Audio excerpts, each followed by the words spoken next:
ನಮಸ್ತೆ, ನನ್ನ ಚಾನಲ್ಗೆ ಸ್ವಾಗತ. ಇವತ್ತಿನ ವಿಡಿಯೋದಲ್ಲಿ 1 ನಿಮಿಷದ ಗಣರಾಜ್ಯೋತ್ಸವದ ಬಗ್ಗೆ ಭಾಷಣ. ಬನ್ನಿ ವಿಡಿಯೋ ಶುರು ಮಾಡೋಣ.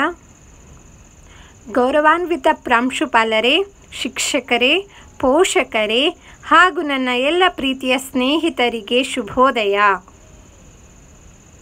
ಇಂದು ನಾವೆಲ್ಲರೂ 76ನೇ ಗಣರಾಜ್ಯೋತ್ಸವ ಆಚರಿಸುತ್ತಿದ್ದೇವೆ.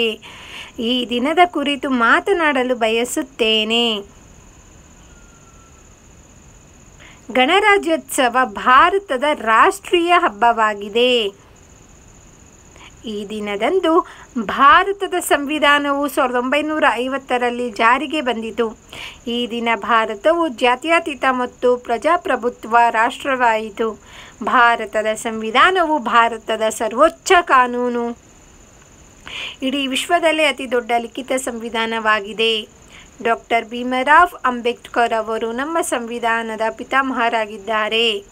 ಇಂದು ನಾವು ನಮ್ಮ ದೇಶವನ್ನು ವಿಶ್ವದ ಅತ್ಯುತ್ತಮ ದೇಶವನ್ನಾಗಿ ಮಾಡುತ್ತೇವೆ ಎಂದು ಪ್ರತಿಜ್ಞೆ ಮಾಡೋಣ. ನಾನು ಒಬ್ಬ ಭಾರತೀಯ ಎನ್ನಲು ಹೆಮ್ಮೆ ಪಡುತ್ತೇನೆ ಮತ್ತು ನಾನು ನನ್ನ ದೇಶವನ್ನು ತುಂಬ ಪ್ರೀತಿಸುತ್ತೇನೆ ಎಂದು ತಿಳಿಸುತ್ತಾ ನನ್ನ ಈ ಪುಟ್ಟ ಭಾಷಣವನ್ನು ಮುಗಿಸುತ್ತೇನೆ. ಜೈ ಹಿಂದ್. ಧನ್ಯವಾದಗಳು. ನಿಮಗೆ ನನ್ನ ವಿಡಿಯೋ ಇಷ್ಟ ಆಯಿತು ಅನ್ಕೋತೀನಿ. ಇಷ್ಟ ಆದರೆ ಪ್ಲೀಸ್ ಲೈಕ್ ಮಾಡಿ. ಹಾಗೆ ಯಾರೆಲ್ಲ ಚಾನಲ್ ಸಬ್ಸ್ಕ್ರೈಬ್ ಮಾಡ್ಕೊಂಡಿಲ್ಲ ಸಬ್ಸ್ಕ್ರೈಬ್ ಮಾಡ್ಕೊಳ್ಳಿ. ಹಾಗೆ